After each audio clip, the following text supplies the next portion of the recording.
I'll post the link in the description to the Ravelry project page for the pattern. And this is a dragon egg dice bag, which I am going to incorporate into a, I'll see about getting a picture I can put on the screen for basically a utility belt that looks all funky for wearing at festivals like Burning Man coming up.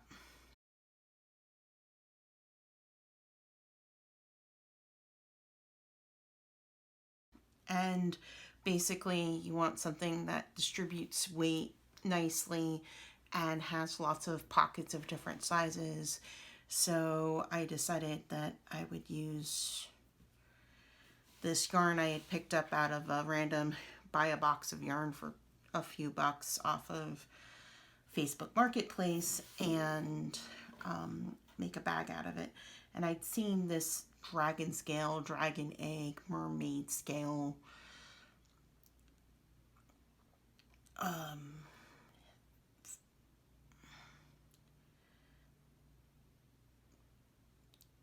stitch used in a number of places for different projects. So I figured I'd give it a shot. And the yarn is a Premier sock yarn in the purple spice colorway. It took me a while to figure out because the skein didn't actually have a band on it, or I've lost the band or something, so it took me a few minutes to sort out what colorway it was. So the way this bag works is the bottom is a flat round circle. I believe it's 1, 2, 3, 4 rounds, I think. 1, 2, 3, yeah, 4 rounds. And then the rest of it is rotating between 2 different rows. The first one sets up this sets of V's, and then the second row is the actual scale, which is you basically are crocheting around every other V. And when you go to add, the way it's worked out for me is when I then go to the next row, I'm actually able to set the V for the first V for the next row in a spot where when I get back all the way around and start doing the scales, it is offset enough to actually look like scales, and I don't even have to do something funky to get them to line up properly. So I'll just go through, finish off this row, and then start the next row so you can see what I'm doing. Now again, so I just finished a scale. I'm going to skip this V, go to the first V, which, oh, by the way, the V's are all double crochets with a chain in between to make the V, and the scales are, after you get the first one in the row, is all, again, a combination of double crochets with single chains, but in this case it's 5 double crochets to go down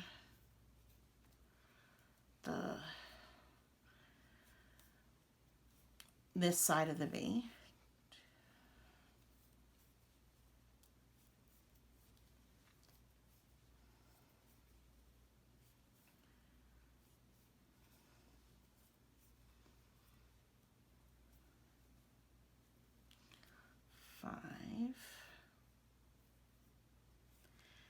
And this is the side that tends to feel easier to go down. So you do 5 double crochets, a single crochet to accommodate the bottom of the V, and then up the other side again with 5 double crochets. 1,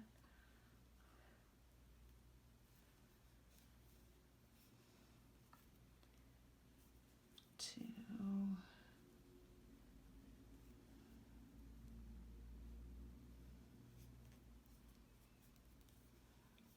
3, and the light just went down. It's been sunny pretty much all day here, and now so I felt safe in not putting on the overhead light, and of course a 4. Cloud seems to have gone over the sun. 5. Let me just double check the counting. 1, 2, 3, 4, 5.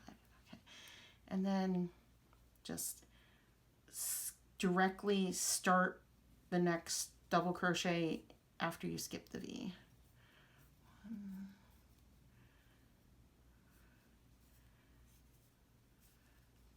2, 3,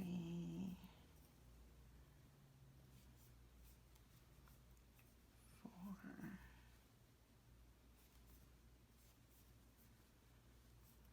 5, 6, chain 1, and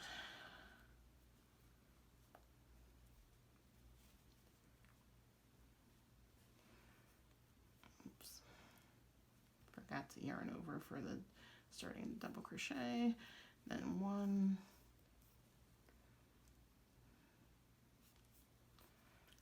2,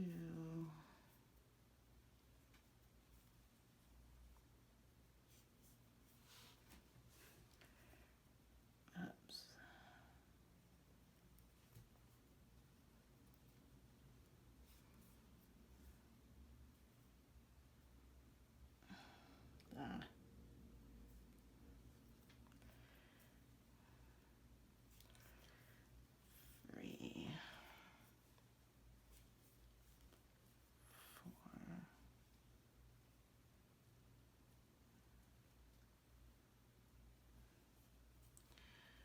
5. Now because you are always skipping the V's, which means you need to make, at least with this particular pattern, you need to make sure you're doing an even number of scales on each row. So I join this back at the beginning, and I actually like kind of overlapping a tiny bit. Whoops.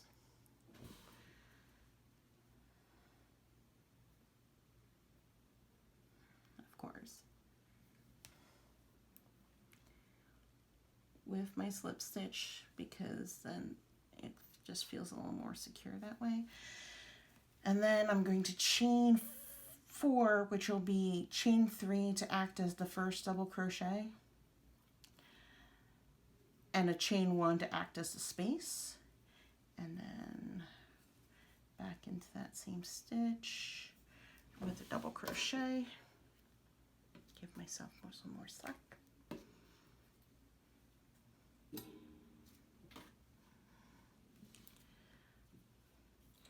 And then, so this is the one that's in between these 2 scales, and then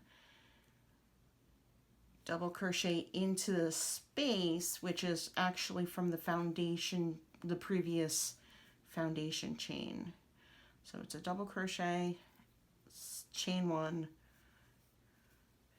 double crochet. And then this, again, it's going into the foundation chain, the previous foundation chain, and kind of under the scales, which actually aren't connected. I think there is a pattern that connects them, but I haven't I didn't see it when I was looking, and I was going more of, all right, this seems to be like the first and one of the most popular patterns for this design, so I'm just going to go with this. And then this is into the scale space. Double crochet, chain 1, double crochet, and then double crochet into the kind of the space in between the scales.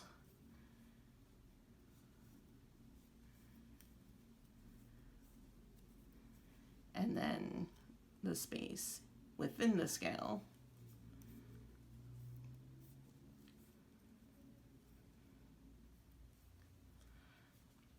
And I'm getting close to being done with the length on this. I wanted to make sure that it was large enough to hold my phone if I ended up putting the phone in this spot. I'm not quite sure if this is going to be the phone pocket or not, but I wanted it big enough to be an option for it. And according to the pattern, your last row is just this V-stitch foundation. And then you take another cord of some sort, whether or not it's the same yarn or a different yarn or a ribbon is up to you, and thread it through. What I may do for myself is to just stabilize this top row, which ends up being an eyelet row at that point, with a row of single crochet all around on top of this, just to stabilize it. Now, if I wanted to, instead of making a dragon's egg, I could make it into a really funky colored pineapple by extending, instead of just doing a round of single crochet, I could do some sort of a different, like, couple rows of double crochet and like some slightly zigzag ruffle motif at the top, and when it drew in all together, that would give you the frondy bits for your pineapple. But I think I'm just gonna keep it like this. And everyone can thank my brother, because Video or It Didn't Happen was his response to me posting a picture of this on Facebook. I love you, Ed. Boston is treating me fine, and I will be recording a planner video either tonight or tomorrow and get that uploaded as soon as I can, but I'm not planning to edit this, so this is me talking raw. I might put some music under it because I can do that easily on iMovie, but like for actual, I don't want to try to use my phone to edit, like speeding up, slowing down, recording voiceover over it. So I'll just keep it simple like this, and thank you very much, and have a good day.